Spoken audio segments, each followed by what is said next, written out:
Good afternoon students. आज हम पढ़ने जा रहे हैं राजा का चेहरा, पेज नंबर 69, चैप्टर नंबर 10। नन्हे दोस्तों, जहाँ सूझबूझ से किसान ने अपनी जान बचाई तो वहीं तेनालीरामन ने भी अपनी सूझबूझ से राजा की दी पहेली सुलझाई। कौन थे तेनालीरामन और क्या थी पहेली, जानने के लिए पढ़ते हैं यह कहानी।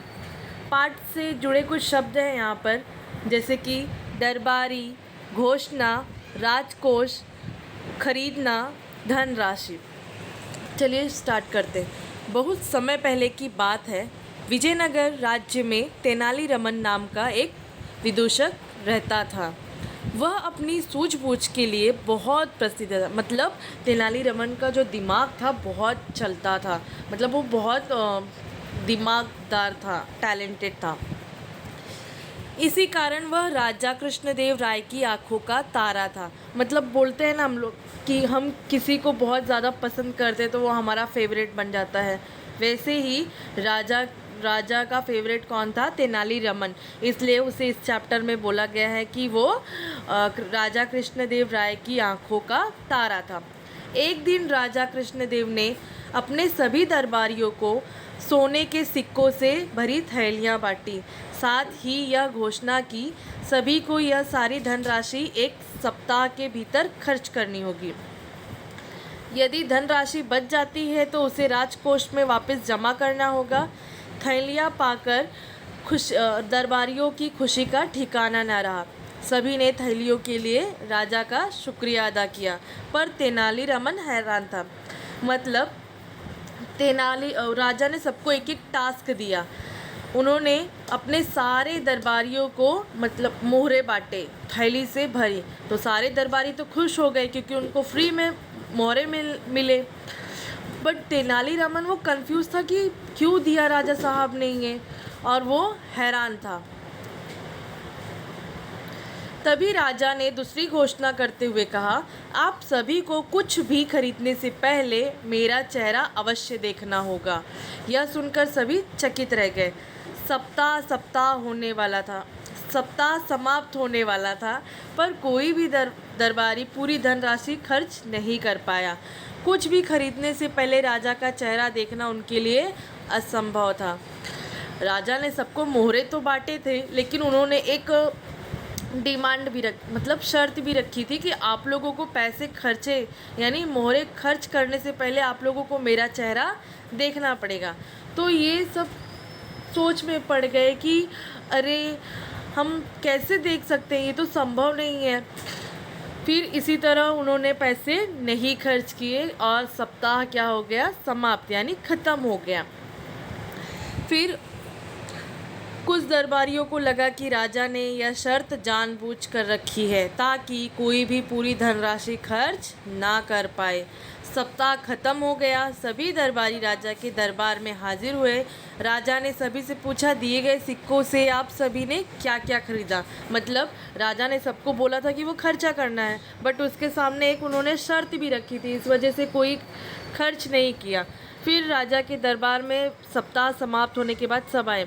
फिर राजा ने पूछा कि आप लोगों ने उस धनराशि का क्या किया, उस मोहरे का क्या किया, आप सब लोगों ने क्या क्या खरीदा? फिर यहाँ पर सभी दरबारी एक दूसरे के चेहरे देखने लगे। वे स्वयं को ठगा सा महसूस कर रहे थे क्योंकि वे राशि खर्च नहीं कर पाए थे। सभी ने सिक्कों की थैलियाँ राजा को वापस लौटा दी। राजा ने जब दरबारियों से खरीदारी न करने का कारण पूछा तो उन्होंने कहा कि महाराज, शर्त के अनुसार आपका चेहरा देखकर ही खरीदारी करने का आदेश था और यह हमें उचित नहीं लगा कि कुछ भी खरीदने के लिए हम आपको परेशान करें। परेशान करने पर आप नाराज होकर दंड भी दे सकते हैं। बस यही सब सोचकर हम सभी ने कुछ नहीं खरीदा। मतलब सारे दरबारियों ने अपनी अपनी कंडीशन बताई कि आपने हमें खर्चा करने से पहले आपने शर्त रख दी और ये असंभव नहीं था कि हम आपका चेहरा देख के हम कुछ भी धनराशि खर्च कर सकते हैं, इसलिए हमने आपके पैसे खर्च नहीं किए, हमने कुछ भी नहीं खरीदा। तभी तेनालीरामन खुश होते हुए दरबार में पहुंचे। राजा ने उनसे, तेनालीरामन, क्या आपने अपनी थैली मुझे वापस लौटानी नहीं चाहोगी? मतलब सबने, सारे दरबारियों ने अपनी अपनी थैली वापस लौटा दी, सिर्फ तेनालीरामन ने नहीं लौटाई। तो राजा ने उनसे क्वेश्चन किया, तेनालीरामन, तुम अपनी थैली नहीं लौटाओगे? तो तेनालीरामन ने बोला, मैंने उन सिक्कों से बहुत सी चीज़ें खरीदी है और दी गई राशि भी क्या हो चुकी है, मेरी खर्च हो चुकी है। यह सुनकर सभी दरबारी क्या हो गए, एकदम चौंक गए, बहुत चक्के रह गए, मतलब दंग रह गए। एक दरबारी ने उनसे पूछा, क्या खरीदारी की करते समय राजा आपके साथ थे? आपने उनका चेहरा कैसे देखा? ऐसे दरबारी ने पूछा। तेनालीरामन ने मुस्कुराते हुए जवाब दिया, खरीदारी करते समय राजा मेरे साथ नहीं थे, परंतु सभी सोने के सिक्कों पर राजा का चेहरा छपा हुआ था। मैंने उसे देखा और खरीदारी कर ली। मतलब देखो तेनालीरामन ने कितनी बुद्धि लगाई, क्योंकि जो मोहरे राजा ने दिए थे उस मोहरे पर राजा का चेहरा छपा हुआ था। तो सभी दरबारियों ने दिमाग नहीं लगाया, बट तेनालीरामन ने दिमाग लगाया और इस तरीके से उसने पैसे खर्च कर दिए। इसके बाद राजा का शुक्रिया करते हुए कहा, महाराज, मैंने इन सिक्कों से सारी चीज़ें खरीदी जिससे मेरा परिवार बहुत खुश हुआ और मेरा परिवार आपका बहुत आभारी है। तेनालीरामन की चतुराई और सूझबूझ देखकर राजा फूले न समाये। उन्होंने उन्हें सोने के सिक्कों से भरी एक और थैली इनाम के रूप में दे दी। देखिए तेनालीरामन ने कितना दिमाग लगाया। तो कैसी लगी आप लोगों को ये स्टोरी? अच्छी लगी? आप लोगों को ये अपने घर पे रीड करना है, ओके, और इसके नोट्स मैं आपको सेंड करूँगी। Thank you everyone.